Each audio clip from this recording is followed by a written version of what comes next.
meu grande amigo, meu parceiro, meu irmão Bruno Maia. Bora, Bruno. O palco é seu, salva de palmas.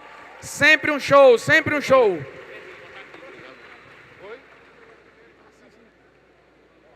Obrigado, cara. Valeu, Brunão. Valeu, Diegão. Lembrando aí o pessoal do sorteio no fim, viu? Tem televisão e tem fone, viu? Sempre tem, ok? Valeu, Bruno. Valeu, valeu. O palco é seu. Manda o show. Vamos lá. E aí, pessoal, boa tarde, tudo bem? Galera, a gente está se aproximando, né, do vestibular, o Enem está vindo aí. E como é que vocês estão? Tudo tranquilo, tudo de boa, estão nervosos?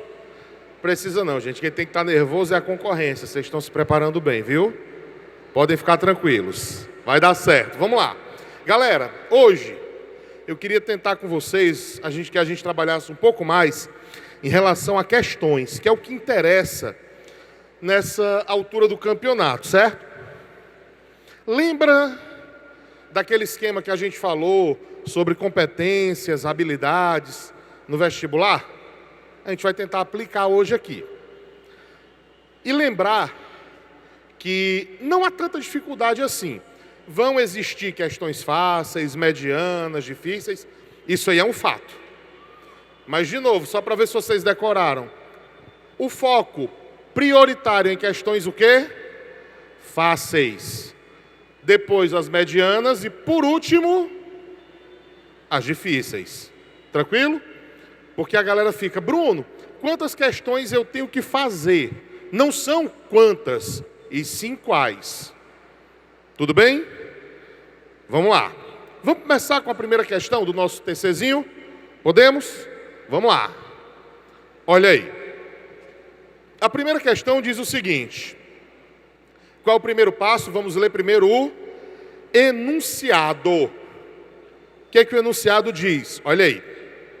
Como estratégia para se aproximar de seu leitor, a autora usa uma postura de empatia explicitada em... Galera, isso daqui foi uma questão mediana. Ele pergunta o seguinte, ele te deu um texto, inclusive um texto da saudosa Rita Lee, e traz aí uma pergunta. Em que momento do texto ela usou uma postura de empatia? Galera, o que você entende como empatia? Guarde essa informação por enquanto. Vamos ver o texto? Depois você me responde, tá bom? Vamos lá. O texto diz o seguinte. Volta e meia recebo cartinhas de fãs. E alguns são bem jovens, contando como meu trabalho com a música mudou a vida deles.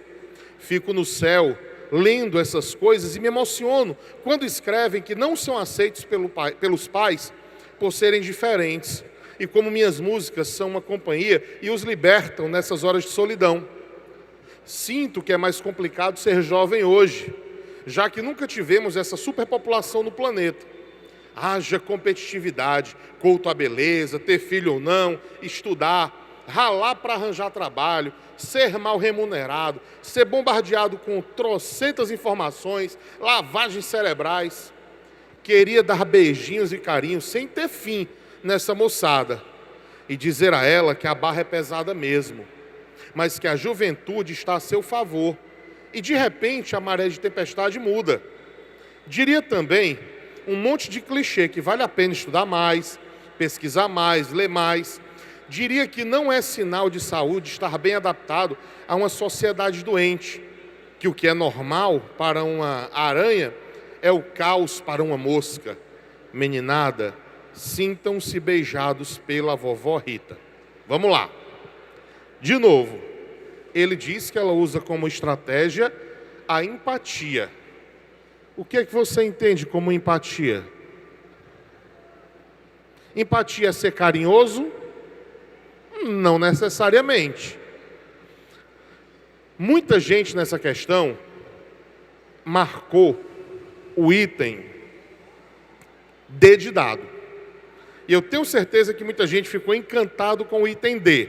O item D diz o seguinte: queria dar beijinhos e carinhos sem ter fim nessa moçada.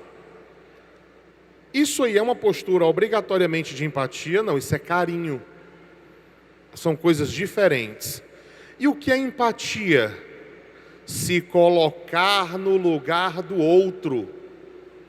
Empatia, é entrar naquela sintonia, é saber como o outro se sente. Pô, se o cara está triste, é se sentir, é entender qual é a tristeza dele. Se a pessoa está deprimida, é você entender e compreender e se colocar naquela posição também. Então, empatia está muito mais associada à compreensão. Então, em qual item você iria para marcar a ideia de empatia? O item C. O item C diz o seguinte: sinto que é mais complicado ser jovem hoje, porque ela é uma senhora, né? Ela era, no caso, faleceu esse ano, ela era uma senhora no momento da leitura da carta, se colocando no lugar do que é ser jovem hoje. Ficou claro agora? Então, questãozinha mediana, mas se você tiver calma, você consegue desenrolar numa boa, tranquilamente. Podemos ir adiante? Vamos para a próxima. Vamos lá. Galera, se liga aí. Temos agora uma questãozinha sobre variação linguística. Nós já falamos aqui trocentas vezes sobre ela naquela aula. O que é variação linguística? É quando a língua varia de acordo com vários fatores. Galera, quais são os principais fatores que fazem uma língua variar? Vamos lá? Eu tenho um tipo de variação que é chamada de variação diacrônica, também chamada de variação temporal, também chamada de variação histórica. Por exemplo, o nome farmácia, antigamente era escrito com PH, hoje não é mais, é com F. Isso sem contar que antigamente o nome farmácia muitas vezes nem era usado como farmácia. Você sabe como é que farmácia era chamada? Drogaria, tem um mais antigo que drogaria. Você sabia que antigamente as farmácias, elas fabricavam... Vocês já viram farmácias com manipulação? Que você vai, leva a fórmula, eles fabricam remédio. Antigamente só tinha farmácia assim, praticamente. Essas farmácias, elas eram chamadas de boticas. Botica. E sabe como é que era chamado o farmacêutico? Boticário. É porque as farmácias antigamente elas fabricavam remédios e cosméticos. E é daí que surge uma marca famosa que a gente conhece hoje, que é o Boticário. Esse nome vem daí. É o nome antigo do cara que manipulava fórmulas. Outro exemplo de variação temporal da linguagem. Deixa eu ver aqui um exemplo bem antigo da linguagem que a gente pode citar. Pessoal de antigamente usava-se muito a mesóclise. Hoje ainda existe mesóclise, mas se usa muito pouco. O que é a mesóclise? Contar-lhes-ei a verdade. Quem é que faz isso no dia a dia, pelo amor de Deus? Ninguém. A gente prefere dizer, vou lhe contar uma coisa, ou contarei a verdade a você. Mas antigamente, né? A linguagem ela vai evoluindo. Antigamente a gente dizia, vamos em boa hora. Depois virou, vamos embora. Depois virou, vambora, bora, bó. Tranquilo? Então isso é variação temporal ou diacrônica. Nós temos também um tipo de variação de linguagem chamada de variação diastrática. Diastrática ela também pode ser chamada de variação sociocultural. E essa sociocultural é uma das mais variadas. Ela envolve tanto classe social, como ela envolve grupos culturais. Vamos começar com grupos culturais. O tipo de língua portuguesa, por exemplo, falado pela galera do rock, é o mesmo tipo de língua falado pela galera do rap? Não. Cada um tem suas expressões próprias. Beleza. A variação, a linguagem falada, agora falando de classe social, por uma pessoa que teve todo o acesso ao estudo, que teve toda a condição acadêmica, para uma pessoa que não teve nenhum acesso à educação, é a mesma forma de linguagem? Também não. Então isso aí tudo está dentro da variação diastrática. Quer ver um outro exemplo? muitos aqui trabalham. E você sabia que cada profissão tem sua linguagem própria? Já ouviram falar nos famosos jargões? Jargão. O que é um jargão? O jargão é uma expressão de variação desse tipo que eu estou falando, diastrática. É a variação linguística, é a gíria da profissão. Por exemplo, professor. Professor tem muita expressão própria. Exemplo, gazear. Né? Fulano está gazeando algo. A maioria das pessoas nem sabe o que é. Só quem é aluno ou professor. Outra, quer ovo com a vida. Já ouviu a expressão? É muito comum entre professores. Nunca ouviram a expressão? Quer ovo, não quer ovo com a vida, não quer nada. Tipo, quando a pessoa não quer estudar, não tem interesse, a galera diz assim, rapaz, fulano não quer ovo com a vida. É uma expressão comum entre alguns professores. Outra, lá em casa, pronto. Quando se reúnem a minha esposa e o pessoal do trabalho, minha esposa é médica. Quando se reúne o pessoal, é ela. Médico adora abreviação. Médico não fala nada por inteiro. Não porque eu pedi o ECG do paciente, eu só olhando assim. Que diabo é ECG, criatura? Eletrocardiograma. Não, porque o paciente apresentou um quadro avançado de TB. TB? Tuberculose. Não, o paciente tem CA, que é o câncer, né? Então, eles usam muitas abreviações. Isso é um jargão, está dentro da variação diastrática. Outro exemplo de variação, gente, variação diatópica. E eu acho que é uma das mais comuns. E a gente, aqui no Nordeste, sofre um bocado por isso. Bruno, o que é a variação diatópica? Geográfica, regional. É quando uma expressão muda de lugar para lugar. Ora, eu até brinquei na última vez que eu vim aqui, que a gente estava falando, que eu era revoltado. Não sei se vocês lembram dessa história, com uma novela que teve da Globo há muito tempo. E essa novela da Globo chamava Tropicaliente, era de 95, mais ou menos. E essa novela Tropicaliente, ela era gravada aqui em Fortaleza. E essa novela registrava o falar do fortalezense. Era um negócio absurdo. Era como se todo fortalezense falasse: oxente, manhã, vice, painho. Oxente, manhã, o que é que tem hoje para jantar? É cuscuz ou é farinha? É uma visão estereotipada, inclusive isso que a galera tem do Nordeste. Entendeu? Mas olhe, existe variação. Existe. Nós aqui no Ceará, nós temos uma variação linguística. Aliás, nós temos várias. Você já experimentou falar com alguém do Cariri? Juazeiro, Crato, Barbalha. O di e o ti é forte, meu amigo. É o di e o ti. Já experimentou falar com alguém do norte? Belém, Manaus? Eu tenho um compadre que ele é de Belém. E ele disse que não chia quando fala. E a gente pergunta, como é teu nome? E ele, Lucas. Lucas. Ah, mas quando ele... Qual é o prato de hoje, Lucas? Que a gente vai almoçar. Ele, galinha. Não é galinha, galinha. O NH bem pronunciado. Mas, Bruno, aqui no Ceará a gente não tem variação, não. O quê? A gente não tem? A gente tem, mas a gente não nota. Nós temos uma variação forte.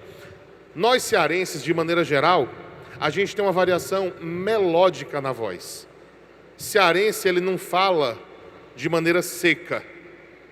Cearense fala cantando. Não, Bruno, você está exagerando. O quê? Estou exagerando não. Quer ver? Eu provo.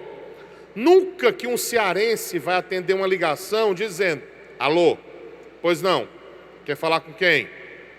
É não, filho. O cearense, ele atende: alô, oi, e sua mãe? Tá bem? Oh, pois mande um beijo para ela. A gente estende as sílabas, isso é nosso. Quem tem uma forma de falar muito parecida nesse quesito é o baiano. O baiano também tem uma fala arrastada e melodiosa. E por último, faltou uma outra variação, que é a variação diafásica. Variação diafásica, ela é chamada de variação situacional. Para você entender, ela é a mais fácil. Presta muita atenção. A variação diafásica é a variação da linguagem de acordo com a situação comunicativa. Eu vou ter uma situação formal ou informal, certo? Vamos lá. Eu estou lidando aqui com pessoas que têm uma linguagem jovem, acessível, com quem eu posso falar abertamente e todo mundo vai me entender, porque a gente está aqui num bate-papo, uma situação de boa, leve, tranquila. Então isso me dá liberdade para usar uma linguagem bem mais informal. Agora, se eu começasse a usar aqui uma linguagem erudita, formal, culta, vocês vão achar que eu caí numa máquina do tempo do século XIX. Vocês, que diabo esse homem está falando, pelo amor de Deus? Você está entendendo? A situação aqui me permite informalidade. Se eu fosse dar essa aula agora, saindo daqui, eu vou dar esse mesmo conteúdo para uma molecada de 10 anos de idade. Eu tenho que baixar mais ainda o nível para me adequar a eles. Galera, eu costumo dizer que a variação diafásica, ela está associada a um negócio que eu chamo de teoria do guarda-roupa linguístico. Como é isso, Bruno? A língua é como uma roupa que você veste. Se eu for sair agora para ficar na calçada conversando com um grupo de amigos, falando mal da vida alheia, eu vou botar um terno? Não, boto uma bermuda, uma sandália havaiana, uma camiseta e vou para a calçada. Não, mas eu tenho um casamento chiquérrimo para ir. Aí eu vou de bermuda, camiseta de um abadá do Fortal, com casamento, não quando sou doido. Então a língua é do mesmo jeito. Se eu vou para um evento mais formal, eu vou usar a linguagem mais formal. Se eu for para um evento mais informal, eu uso uma linguagem mais informal. Beleza? Revisamos as variações. Vamos para cá agora. Essa questão, galera, foi uma questão difícil, tá? Pessoal, eu peço muito cuidado a vocês na hora de lerem os itens. Você quer que eu lhes diga qual é o erro mais comum? O aluno lê a cabeça do item, o começo do item. Aí ele lê o começo do item, pô, bateu certinho com o que ele acha. E o começo do item, muitas vezes, principalmente em questões difíceis, está certo. Aí ele não lê a justificativa do item. Aí é onde vai estar o erro. Cuidado. Existem questões assim. Leia o item todo. Não caia nessa de só ler um pouquinho. Não, só o começo. Não. Leia o item todo. Sem preguiça aqui. Tudo bem? Vamos lá. Nesse texto, as falas atribuídas a Evanildo Bechara são representativas da variedade linguística. Vamos ler o texto aqui. Evanildo Bechara prepara sua aposentadoria de pouco em pouco, como se a adiasse ao máximo. Aos 95 anos, o imortal da Academia Brasileira de Letras alcançou um status de astro pop no mundo da filologia e da gramática. Galera, filologia é o estudo da língua, tudo bem? Quando ainda tinha saúde para viagens mais longas, o filólogo lotava plateias em suas palestras na Europa e no Brasil, que não raro terminavam com filas para selfies. A idade acentuou o lado cientista e professoral de Bechara, que adota um tom técnico na conversa, até mesmo diante das perguntas mais pessoais. Galera, olha o que ele disse aqui já, chamou a atenção. Adota um tom técnico. O que é um tom técnico? Ele adota uma linguagem mais científica, mais dentro da área dele, tudo bem? Uma linguagem técnica. Guarda isso. Aí ele diz, ó. Qual o seu tipo preferido de leitura? A minha leitura está dividida em duas partes, a científica e a literária, estabelecendo uma relação de causa e efeito entre elas, responde. Ainda adolescente, Bechara descobriu a lexicologia. Bruno, o que é lexicologia? O estudo do vocabulário. Um novo mundo se abriu para o pernambucano, que se mantém atento às metamorfoses do nosso idioma. Seu colega de ABL, o filólogo Ricardo Cavalieri, se lembra de quando deu carona para o mestre e este inculcou com os estrangeirismos do aplicativo de navegação instalado no veículo. A vozinha do aplicativo avisou que havia um radar de velocidade reportado à frente. Lembra Cavalieri? Esse reportado é uma importação, né? Notou Bechara. Olha, vou explicar o que foi que aconteceu. Bechara era um cara, ele era um filólogo, era gramático, faleceu esse ano, inclusive. Se me não engano, ele estava com 95 anos. E ele era um cara ligado constantemente nessa coisa da linguagem. E ele disse que pegou uma carona com um amigo, que era membro da Academia Brasileira de Letras, o Cavalieri. E aí o Waze, o aplicativo do navegador, disse assim, radar reportado à frente. Reportado vem de report, em inglês. Aí ele pegou. Esse reportado é uma importação, né? Importação linguística é quando a gente traz palavras de idiomas estrangeiros para o nosso idioma. Tem várias palavras que a gente usa hoje e que vêm de outros idiomas e a gente nem sabe. São importações linguísticas. Exemplos, se você pegar a palavra maquiagem, vem do francês. Sutiã vem do francês. Alfinete vem do árabe. Álcool vem do árabe. Se você pegar a palavra, por exemplo, estresse, vem do inglês. Então nós temos inúmeras importações linguísticas. Tudo bem? Vamos voltar para a questão aqui. No texto, as falas atribuídas a Evanildo Bechara, ou seja, as coisas que ele falou, são representativas da variedade linguística. As falas dele são falas técnicas dentro da profissão, não é? Que tipo de variação é essa? Eu falei, é o jargão. Jargão é uma variação que está dentro da variação diastrática. Diastrática. Temos essa opção? Temos. Cadê? Está aqui, ó, sociocultural. Mas olha o enunciado todo. Por isso que eu estava falando para vocês, ó. Sociocultural, pois sua formação pressupõe o uso de linguagem rebuscada. Ele está dizendo no item C que ele usou essa variação porque pelo fato dele ser formado, ele sempre vai usar somente uma linguagem erudita. Ele usou só linguagem erudita. Meu amigo, a fala do Bechara, esse reportado é uma importação, né? É uma coisa erudita, amigo? Não, é coloquial, é fala do nosso povo, é do dia a dia. Olha os outros itens. O A, situacional, pois o contexto exige o uso da língua formal. Pô, por mais que os caras sejam dois especialistas em língua, são dois amigos num carro, um pegando carona com o outro. Por exemplo, eu, Bruno, sou professor de português. Eu sei falar a língua portuguesa dentro da norma padrão. Só que, se eu estiver numa roda de amigos, conversando, ou em casa, eu vou ficar falando português 100% formal? Não tem no mundo que aguente. Não tem. É insuportável. A pessoa que fica falando 100% correto, dá a entender que é uma pessoa pedante, chata, boçal, arrogante. Tranquilo? Bora. B, regional. Eu não vou nem ler o regional, porque a gente está falando aqui de profissão. Sociocultural já descartamos. Geracional. Galera, essa geracional também pode ser chamada de variação etária. Etária de idade. Ela está dentro da variação histórica, temporal. Não tem nada a ver aqui, tá bom? E sobrou o item E, ocupacional, pois ele faz uso de termos específicos de sua área de atuação. É uma questão difícil essa aqui. Por que ela é difícil?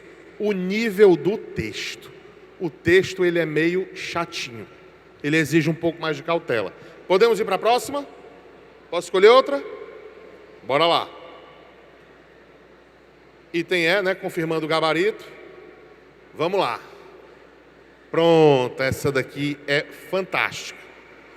Galera, enunciado. Vamos nós. A galera costuma se tremer todinha quando vê poesia, sabe? Tenha calma. Tenha calma, que poesia nem sempre é o bicho de 7 cabeças que vocês tanto acreditam que é. É só ter paciência e cautela. Bora lá. O enunciado pergunta o seguinte: a função emotiva presente no poema cumpre o propósito do eu lírico de. Vamos lá. Pessoal, essa questão, ela não é uma mãe não, é uma avó. Por quê, Bruno? Porque ele está lhe dizendo qual é a função da linguagem presente no texto. Ele está lhe dizendo. E ele quer saber o que essa função da linguagem faz. Vamos lembrar das 6 funções da linguagem, quais são? Podemos? Mas antes de lembrar das 6 funções, vamos lembrar que as funções da linguagem, elas estão associadas a um negócio chamado de processo comunicativo, que eu até falei na aula passada.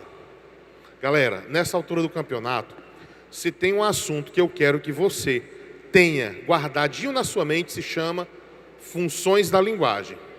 Isso daqui é um assunto que cai valendo na prova. Vamos lá. O que é o processo comunicativo, gente? O processo comunicativo é o ato da comunicação. Por exemplo, o que está rolando agora. A aula, ela é um processo comunicativo. Todo processo comunicativo tem um emissor e um receptor. Está todo mundo calado prestando atenção. E só eu estou falando, e o nosso amigo aqui também. Cada um falando da sua maneira. Ele usando Libras, e eu estou usando a língua gestual e a língua portuguesa falada. Mas ambos, eu e ele, somos o quê? Emissores. Nós somos emissores, porque nós dois estamos transmitindo mensagem. Beleza? E vocês, o pessoal de casa, que estão recebendo, já dei a dica, se estão recebendo, são o quê? Receptores. Beleza? Bruno, e o que é a mensagem? Revisão de questões sobre linguagens. Tudo bem? Mas essa mensagem, para poder chegar até vocês, ela precisa estar num código. E uma coisa maravilhosa aqui, nós não temos só um código hoje aqui. Nós temos o código verbal e o não verbal. Onde é que está o código verbal? No que está escrito, no que eu estou falando. Onde é que está o não verbal? No nosso amigo intérprete de Libras. Ele está usando símbolos, gestos que representam significados. Tudo bem? Mas isso é o código. Bruno, tem um tal de referencial também, não tem? Tem. É o assunto. O que é o assunto da aula? Nesse momento agora, funções da linguagem. É o referencial, que é o referente, a mesma coisa. Bruno, o senhor falou de emissor, receptor, mensagem, falou de referente, falou de código. Está faltando alguma coisa, tá? Canal. Bruno, o que é o canal? Canal é o caminho ou os caminhos que a mensagem percorre para chegar até o receptor. Por exemplo, quais são os canais que eu estou usando agora? As minhas cordas vocais, sistema de som. O ar é um canal porque o som não se propaga no vácuo, isso é física. As mãos do nosso intérprete são canais. A tela, ou seja, todo o caminho percorrido pela mensagem é um canal. Tudo bem? Massa. Vamos adiante. Bruno, isso aí que você falou foi processo comunicativo? Foi. São 6 elementos. De novo, emissor, receptor, mensagem, referente, código e canal. Quantas funções da linguagem existem? 6. E cada uma das funções, gente, ela vai estar focando a sua atenção num dos elementos do processo comunicativo. Bruno, tem alguma dica para identificar essas tais funções? Olha que tem. Vamos lá. Bruno, como é que eu identifico essa tal de função emotiva? Você já ouviu alguém dizer assim, fulano é muito emotivo? Já ouviu a expressão? A gente geralmente associa emotivo a alguém que se emociona. Então vai ter a ver com emoção, tá? Galera, a função emotiva tem 2 dicas para você identificar. O texto vai ter que estar em primeira pessoa, eu, e vai ter que expressar algum sentimento. Qual sentimento? Qualquer um. Pode ser alegria, raiva, tristeza, rancor. Esteve em primeira pessoa expressando sentimento, é função emotiva. Tudo bem? Tranquilo? Exemplo, Bruno. A garganta é gruta que guarda o som. A garganta está entre a mente e o coração. Vem coisa de cima, vem coisa de baixo, de repente um nó. E o que eu quero dizer? Primeira pessoa, tá vendo aí? Às vezes acontece um negócio esquisito. Quando eu quero falar, eu grito. Quando eu quero gritar, eu falo. O resultado, calo. Isso é função emotiva. Eu estou usando a primeira pessoa para expressar o que eu estou sentindo. Beleza? Segunda função, função apelativa, também chamada de função conativa, focada no receptor. Bruno, me dá um exemplo de onde eu encontro a função conativa ou apelativa? Propaganda. É a cara da propaganda. Por quê? Toda vida que tu pegar uma função apelativa, ela vai usar a segunda pessoa, tu, vós, você, e vai usar verbo no imperativo, falando com você. Exemplo, nunca prestou atenção não, propaganda é cheio de compre, parcele, adquira, venha conhecer, venha você conhecer a nossa loja, entendeu? Isso é função apelativa, ela fala com você, ela quer chegar até você. Você vai ver muito em propaganda, em campanhas do governo, aquelas campanhas que a gente vê na época do carnaval sobre o uso do preservativo. Nesse carnaval, proteja-se e proteja quem você ama. Use camisinha. Ó, ela fala com você e diz o que deve ser feito. Tá claro? De boas? Terceira função, função poética. A função poética, ela está focada na mensagem. Bizu, não tem erro. A função poética, ela sempre vai ser encontrada em textos literários. Foi literatura, tem função poética. Tranquilo? Massa. Bruno, função metalinguística. Função metalinguística, ela está focada no código. É quando a língua fala da própria língua. Como assim, Bruno? Vamos lá. Digamos que eu sou um artista plástico. Vou fazer uma pintura, vou pintar um quadro. E aí no quadro que eu estou pintando, eu representei um pintor pintando um quadro. Eu pintei um cara trabalhando num ateliê. É uma pintura que mostra uma pintura. Então, é a linguagem falando da própria linguagem, metalinguagem. Se eu escrevo um poema em que eu falo sobre fazer poesia, exemplo, tem um poema que eu acho muito bonito, da Cecília Meirelles, chamado Motivo, em que ela diz assim: eu canto porque o instante existe e a minha vida está completa. Não sou alegre nem sou triste, sou poeta. Tá vendo? Ela falando de poesia na poesia. Ou então o poema Autopsicografia do Fernando Pessoa, quando ele diz: o poeta é um fingidor, finge tão completamente que chega a fingir que é dor, a dor que deveras sente. E os que leem o que escrevem na dor lida sentem bem, não as duas que ele teve, mas só as que ele não tem. E assim nas calhas de roda gira a entreter a razão, esse comboio de cordas que se chama o coração. Poesia falando de poesia. Tudo bem? Tudo isso é metalinguagem. Bruno, função referencial. Qualquer texto informativo. Qualquer texto que trouxer informação tem função referencial.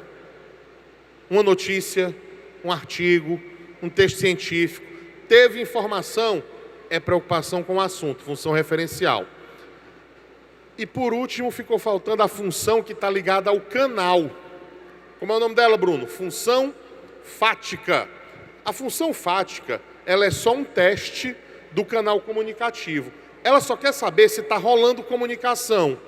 Exemplo, aquelas cenas de filme de terror ou de suspense, em que o pessoal está entrando numa casa assombrada, e aí alguém diz: tem alguém aí? A pessoa que diz tem alguém aí, ela não quer que o demônio ou a assombração que está na casa diga: opa, patrão, vamos entrando tomar um café? Não, ela está só testando para saber se tem comunicação. Entendeu? Ou então, já viu idoso cumprimentando outro idoso na rua? Mas eu estou falando de qualquer idoso, né? Aquele idoso bem idoso do interior. Meu vô, Meu vô lá no interior, quando passou outro idoso no meio da rua, meu vô. Aí o outro. Bom. Aí eu fico olhando, tentando entender. Tem sentido alguma coisa ali? Nada. Mas eles testaram um canal comunicativo. Isso aí é função fática. Tudo bem? Tranquilo até aí? Massa. Ele está perguntando na questão sobre a função emotiva, gente. Eu dei a definição. Qual é o papel da função emotiva? Revelar as desilusões amorosas, refletir sobre a censura à sua voz, expressar a dificuldade de comunicação, ressaltar a existência de pressões externas ou manifestar as dores do processo de criação. Sabe qual é um que eu já excluiria automaticamente? O item E. Porque o item E está falando de processo de criação. Processo de criação é linguagem falando de linguagem. O item E, ele estaria associado, sabe a quê? O item E estaria associado à metalinguagem. Bruno, é o item C? É. Olhe para o final. Primeiro ele diz assim, ó, de repente um nó.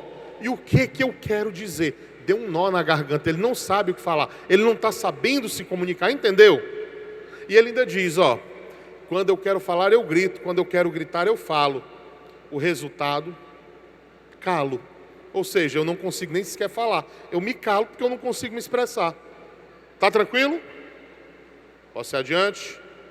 Vamos embora. Vamos lá.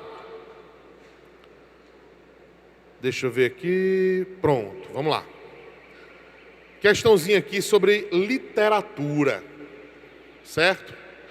Ó, toda vida que você pegar uma questão sobre recursos expressivos, é o tipo de questão que ele está querendo saber sobre características do texto literário.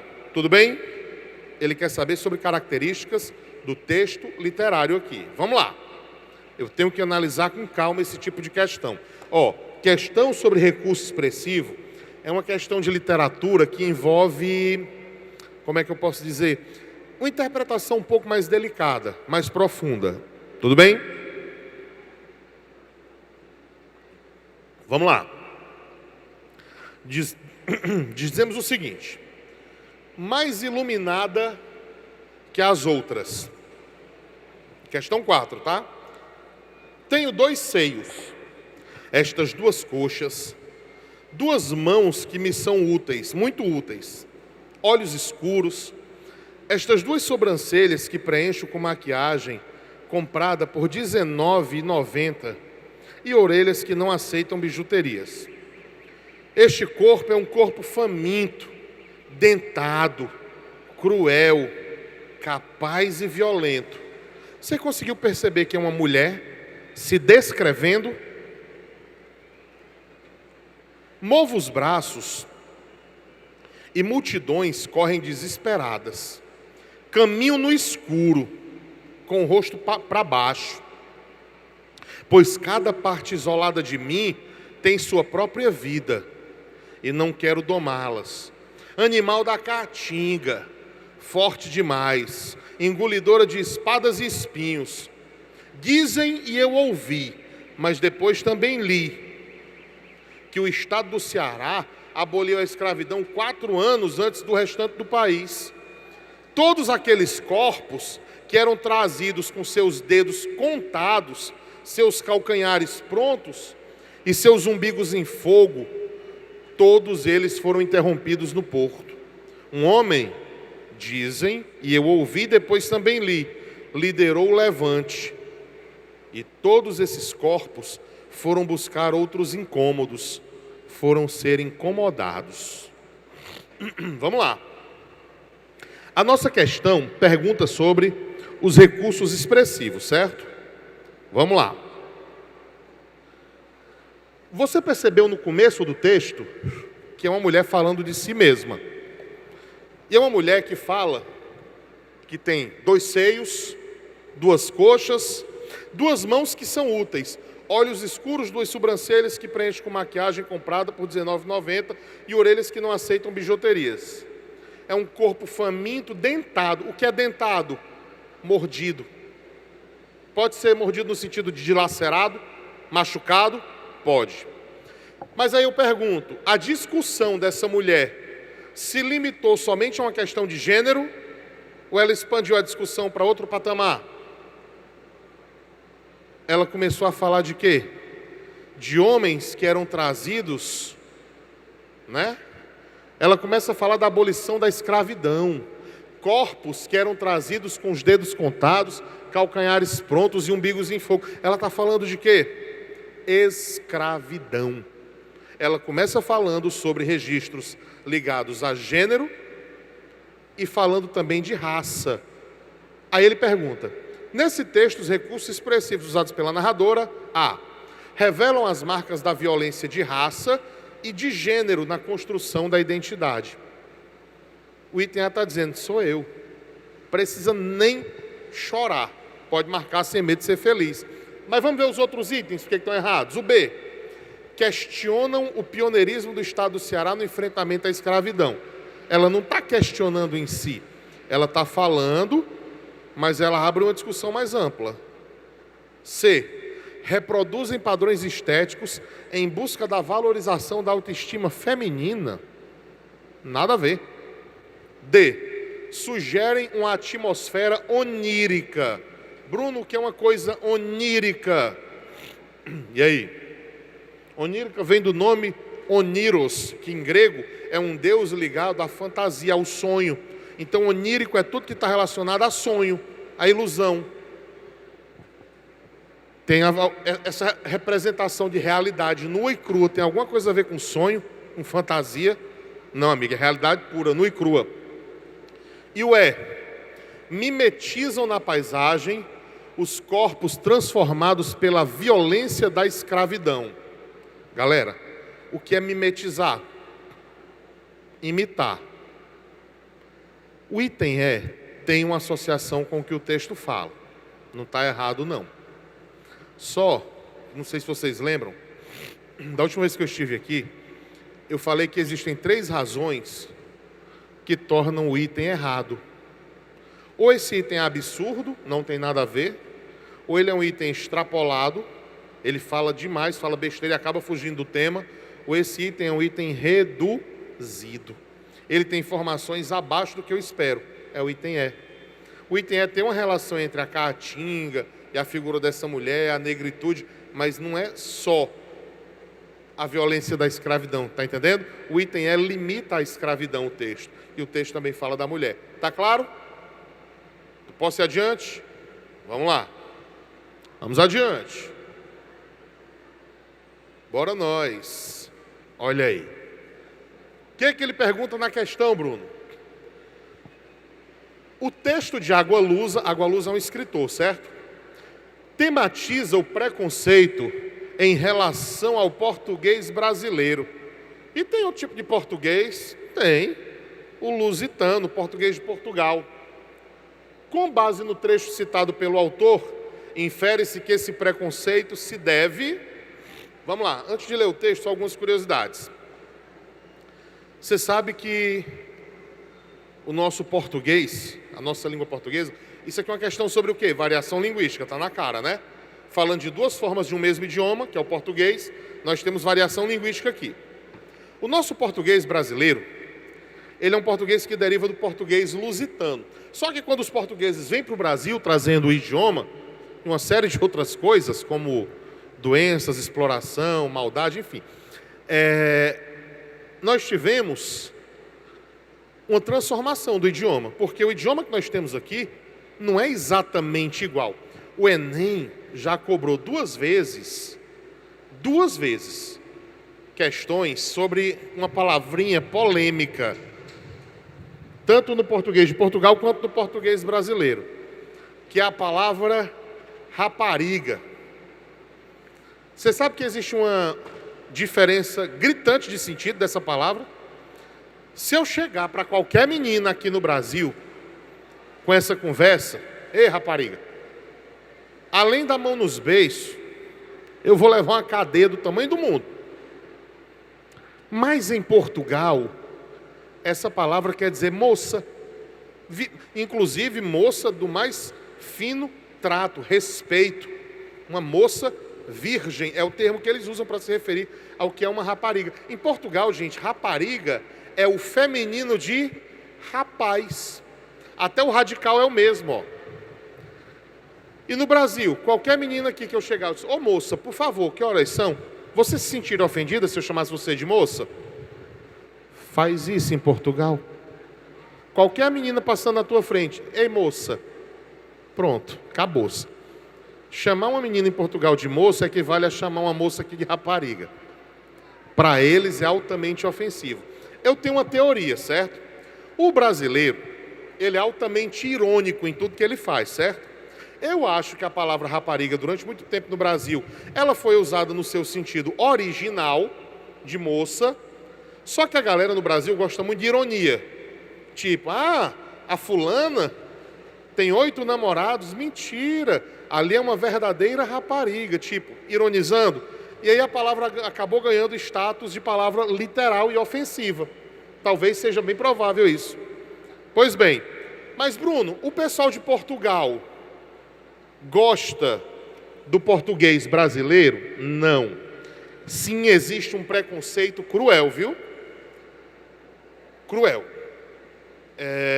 Eu conversei muito sobre isso, eu até confirmei. Eu tive um aluno que ele era do Porto. O Porto é muito tranquilo em relação aos brasileiros. Ele disse que em Lisboa a barra é mais pesada. Eles têm um preconceito feroz contra imigrante, principalmente brasileiro. Agora, no Porto, para lá, não. Por exemplo, todo mundo aqui sabe o que é gerúndio. Verbo no gerúndio. Amando, comendo, partindo, sofrendo. Tudo bem? Algum de vocês aqui fala, eu estou almoçando. Ou vocês falam, eu estou a almoçar. Alguém fala, eu estou a almoçar? Não, a gente diz, eu estou almoçando. O brasileiro, ele costuma usar mais o gerúndio. Em Portugal existe o gerúndio, mas eles evitam. Por quê? Porque é coisa de brasileiro, segundo eles. Sem contar que o português é extremamente literal. É sério. Foi daí que surgiu aquela ideia que o brasileiro fica zoando o pobre do pessoal de Portugal, que o brasileiro faz piada que português é burro. Não é. O português não é burro, é porque ele é literal demais. Só para tu ter uma ideia. Tudo deles é ao pé da letra. Se você chegar aqui no Brasil, em qualquer restaurante, se você for almoçar, você chega para o garçom e diz, ô amigo, por favor, vocês têm sal? O garçom vai subentender o que aqui no Brasil? Que você está querendo sal. Aí, opa, temos, só um instante. Ele vai lá na cozinha, pega sal e te traz. Se você for a um restaurante em Portugal, está lá almoçando, você diz para o garçom, amigo, vocês têm sal? Ele vai olhar e vai dizer, temos. E sai, e não volta. Porque na cabeça dele você só quis saber se tinha sal ali. Ele tem. Ele não vai subentender que você quer sal. Você conhece um doce chamado pastel de Belém? É um pastelzinho, vende até no Habib's. É um doce português, aquilo ali. Só que para eles, pastel de Belém tem que ser feito em Belém. Um amigo meu viajou para o Porto. Aí ele estava numa cafeteria, numa padaria. Aí ele disse, por favor. Aí estava escrito lá. Aí tinha um docinho, né? Pastéis de nata. Que é a mesma coisa. Aí ele disse, amigo, por favor, me vê 2 pastéis de Belém. Aí o cara da cafeteria, não temos pastel de Belém. São pastéis de nata. Pastéis de Belém só em Belém. É desse jeito. Aí por isso que o brasileiro fica zoando os caras. Mas que rola de lá para cá um preconceito feroz, rola. Vamos ver o que o Agualusa fala no texto aqui. De quem é esta língua? Uma pequena editora brasileira, a Urutau, acaba de lançar em Lisboa uma antologia. Antologia é uma coletânea. Uma antologia antirracista de poetas estrangeiros em Portugal, com o título Volta para a Tua Terra. O livro denuncia as diversas formas de racismo a que os imigrantes estão sujeitos. Alguns dos poetas brasileiros antologiados queixam-se do desdém é desprezo, com que um grande número de portugueses acolhe o português brasileiro. É uma queixa frequente. Aqui em Portugal, eles dizem que nosso português é errado, que nós não falamos português, escreve a poetisa paulista Maria Júlia Pinheiro. Para concluir, se a sua linguagem, a lusitana, ainda conserva a palavra da opressão, ela não é a mais bonita do mundo, ela é uma das mais violentas. Lapada medonha, viu? Porque a língua é libertação, não é forma de preconceito, não. Se a sua língua preserva a opressão, o preconceito, ela não é a mais bonita, ela é a mais violenta, porque a opressão, ela não é só física, ela é ideológica, ela é intelectual. Tem um escritor brasileiro chamado Marcos Bagno, se escreve Bagno, o nome dele, B-A-G-N-O. E ele tem um livro chamado O Preconceito Linguístico, que ele fala exatamente disso aqui. E o Enem, moçada, fique ligado, viu? O Enem, ele é totalmente contra qualquer forma de discriminação, qualquer forma de preconceito, seja de etnia, de gênero, de orientação sexual, seja artística, seja linguística. Para o Enem não existe hierarquia, existem diferenças. Tá claro? Então ele pergunta na questão: infere-se que esse preconceito se deve a dificuldade de consolidação da língua brasileira em outros países, B, aos diferentes graus de instrução formal entre os falantes de língua portuguesa, C, a existência de uma língua ideal que alguns falantes lusitanos creem ser a falada em Portugal, D, ao intercâmbio cultural que ocorre entre os povos dos diferentes países de língua portuguesa, ou é a distância territorial entre os falantes do português que vivem em Portugal e no Brasil? Qual é a resposta? C? Bora ver. A existência de uma língua ideal. Por quê, Bruno? Porque os portugueses acham que a língua deles é a única correta e que a nossa é apenas uma variação que merece desprezo. Ficou claro agora? De boas? Posso ir adiante? Vamos lá. Alguma pergunta, gente? Tá de boas, né? Bora lá.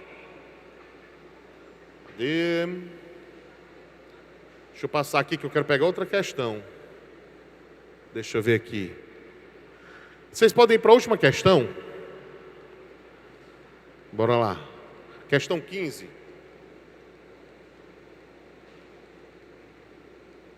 Olha aí. Outra coisa que faz a galera se tremer todinha é questão sobre arte. Mas vamos devagarzinho aqui, que a gente vai se entender numa boa. Vamos lá.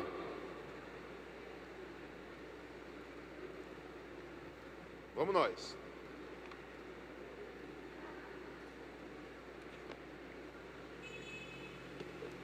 Seguinte. Texto 1. Uma pintura de um artista naturalizado brasileiro chamado Lazar Segal. Uma obra chamada de Eternos Caminhantes. Essa obra, sempre leia a legenda de obra de arte ou de texto literário. Isso pode lhe ajudar muito. Olha de quando é a obra. Dá para vocês lerem aí no texto de vocês? 1919. Começo do século XX. Guarda isso aí por enquanto. Tudo bem? Vamos lá. Moçada, em 1933, a obra Eternos Caminhantes ingressou em uma das primeiras edições das exposições de arte degenerada promovida por membros do Partido Nazista Alemão. Nos anos seguintes, ela voltaria a ser exibida na mostra denominada Exposição da Vergonha, promovida por pequenos grupos abastados. Abastados é ricos. Em 1937, essa obra foi confiscada pelo Ministério da Propaganda daquele país, na grande ação nacional socialista contra a arte degenerada. Pois deixa eu explicar um bizu aqui para vocês. Você reparou que eu falei que é de 1919, certo? Vamos contar um pouquinho da história aqui para vocês. Vamos falar um pouquinho de história da arte. Um assunto polêmico. Vamos lá. Durante muitos séculos, a história da arte se associou apenas ao que era clássico, tradicional. A arte ela sempre tentou reproduzir a realidade. O artista observava um cenário, observava alguém, olhava para uma moça, para um rapaz, para uma cena de um jantar da família real e tentava reproduzir imitando aquilo ali. Ou seja, durante séculos, a arte ela foi mimética. Eu falei essa palavra hoje já. Mimese ou mimético é tudo que tenta imitar a realidade. Por exemplo, se você vai lá nas obras do Renascimento, todo mundo aqui já ouviu falar em Michelangelo, em Leonardo da Vinci? Se você pegar uma escultura como o Davi de Michelangelo, você vai ver a musculatura humana, os nervos, as veias da mão, perfeitos. É uma reprodução feita perfeitamente. Pô, galera, lá a turma do Renascimento, Da Vinci, Michelangelo, Rafael Sanzio, essa galera estudava anatomia. Essa galera estudava arquitetura, engenharia, para reproduzir suas obras com plena perfeição. A noção de perspectiva, de profundidade surgiu ali. Entendeu? Durante séculos foi assim. Renascimento, barroco, impressionismo, realismo, naturalismo, por aí vai. Só que, mais ou menos ali em meados do século XIX, um cara chamado Daguerre, na França, criou uma parafernália, um invento. Ele pegou uma placa, lambuzou essa placa com material fotossensível, à base de nitrato de prata, colocou um papel bem preto com um furo em cima dessa placa e expôs ao sol de frente para uma paisagem. No final do dia, quando ele pegou essa placa, que ele tirou o papel, a cena estava impressa. Era o princípio de quê? Fotografia. Depois desse cara, surgiram as primeiras câmeras escuras, que eram as chamadas câmeras lambe-lambe.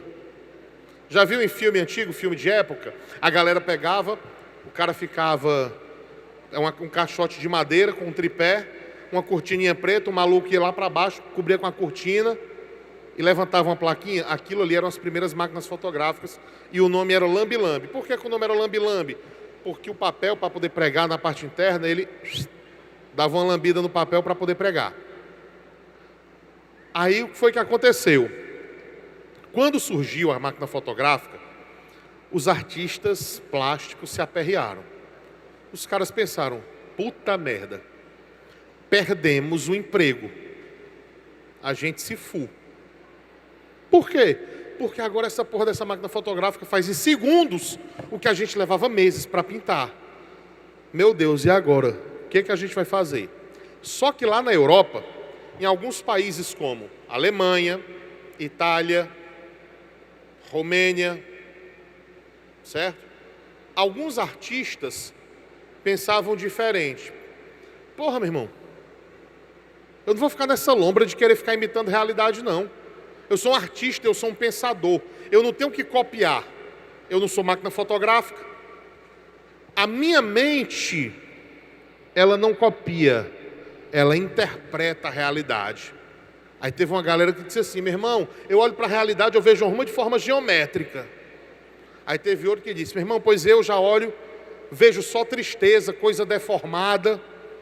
Aí teve um outro que disse, eu vejo só velocidade, violência, guerra, confronto. Aí teve um outro grupo que disse assim, meu irmão, quando eu olho, eu vejo só alucinações, ó. É um sonho muito doido. Aí teve um outro grupo que disse, pois eu só vejo caos, só desordem. Essa galera, com essa visão interpretativa da realidade, eles tiveram um pensamento que foi considerado um pensamento à frente do tempo deles. Em francês, estar à frente quer dizer avant-garde, que aportuguesando virou vanguarda. Pois essa negada aí, meu povo, era a turma das vanguardas europeias.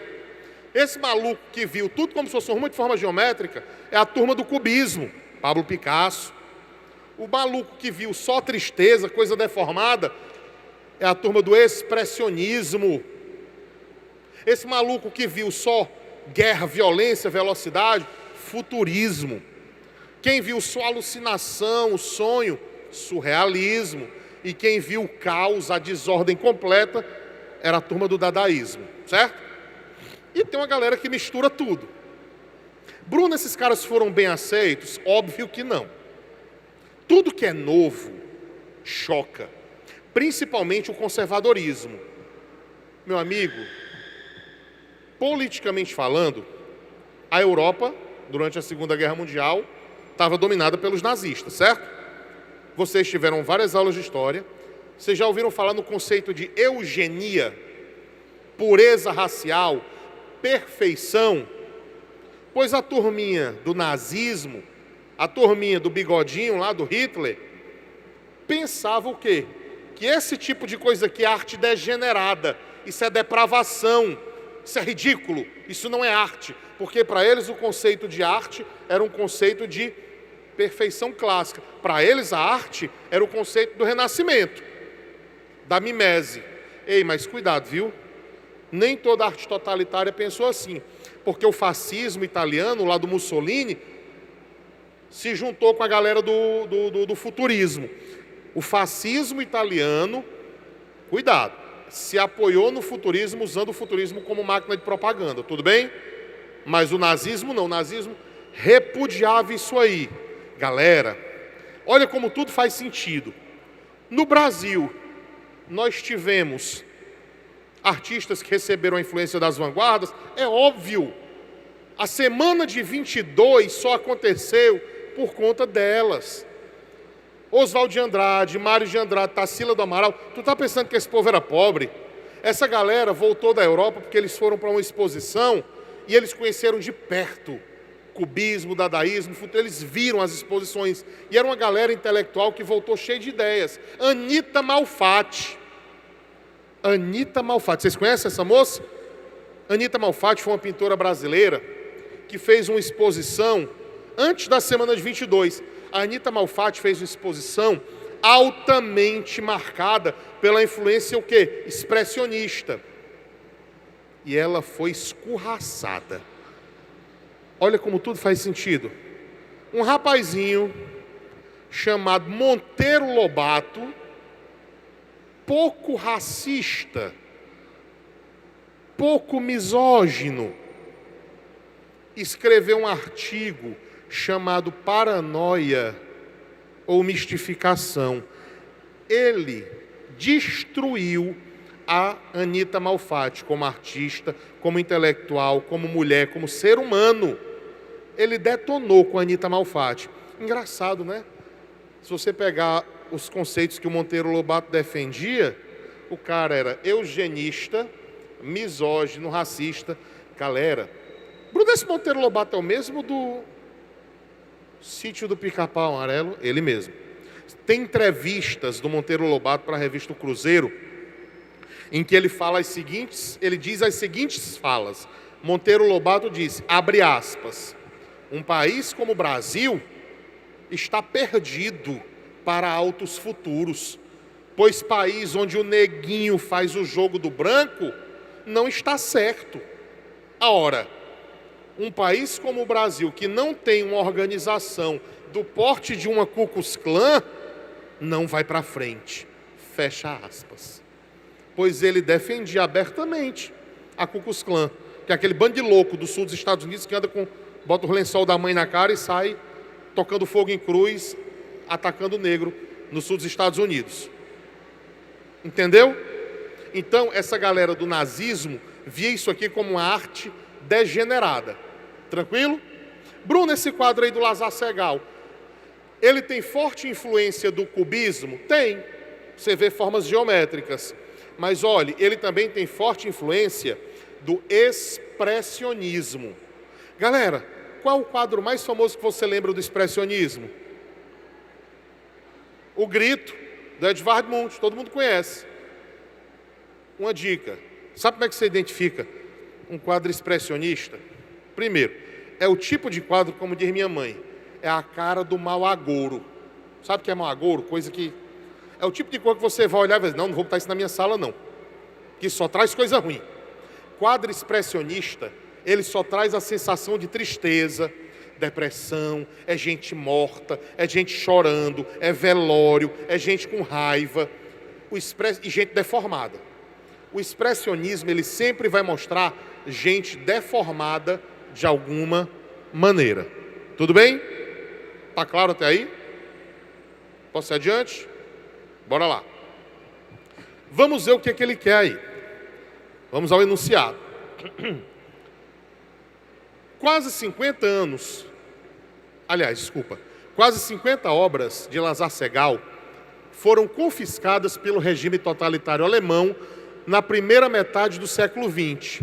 Entre elas, a obra Eternos Caminhantes, considerada degenerada por a. representar uma estética tida como inconveniente para o ideário político vigente. Qual é o ideário político vigente? Nazismo. O nazismo achava aquilo legal? Não, era inconveniente. Morreu. Item A.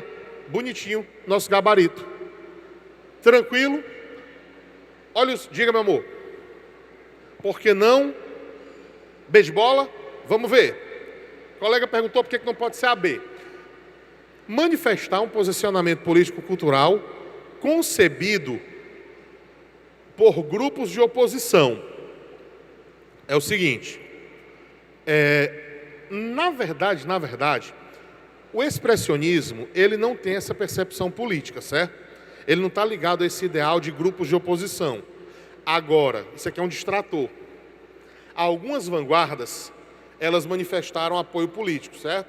Exemplo, o fascismo que apoiou, ou o futurismo que apoiou o fascismo. O próprio surrealismo. Vocês já ouviram falar de Salvador Dalí? Vocês sabiam que Salvador Dalí era um fã do bigodinho, do Hitler?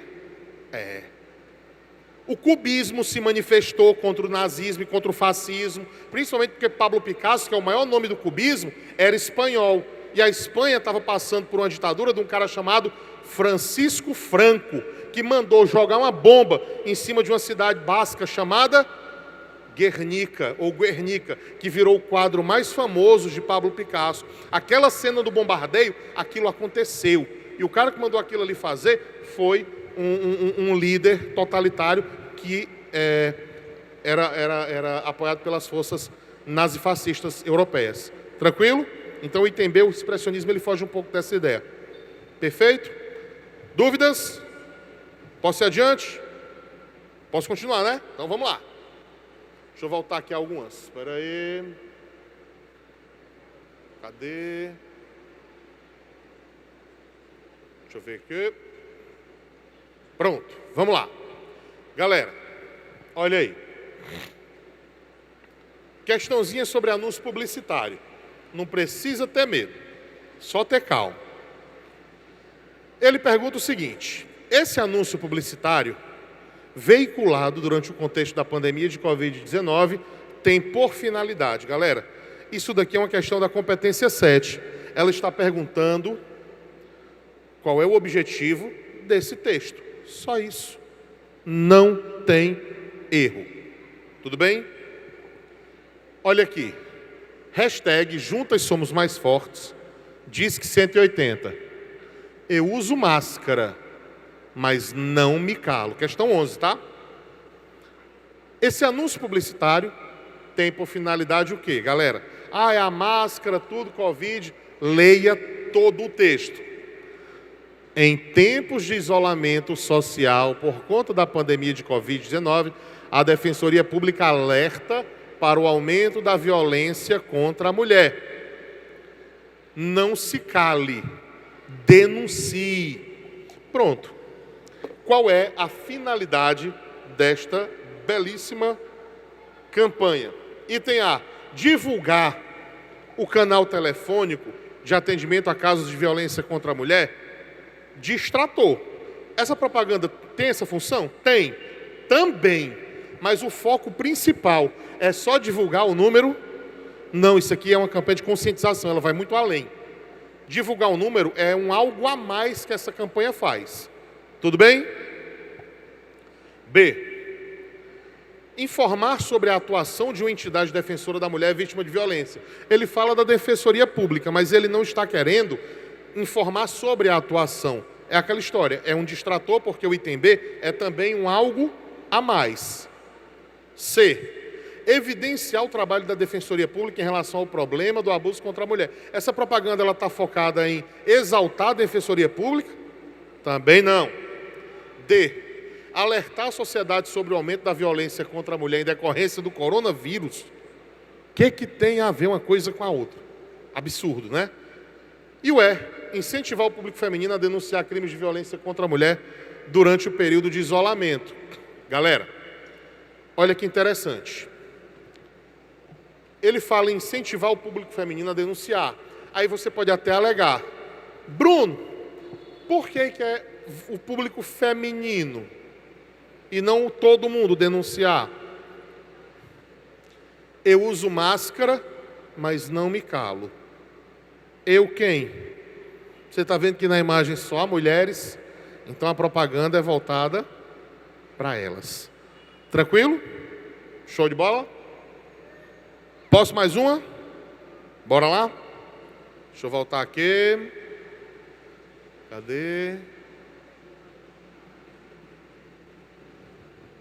Isso aqui já foi. Espera aí. Só um minutinho.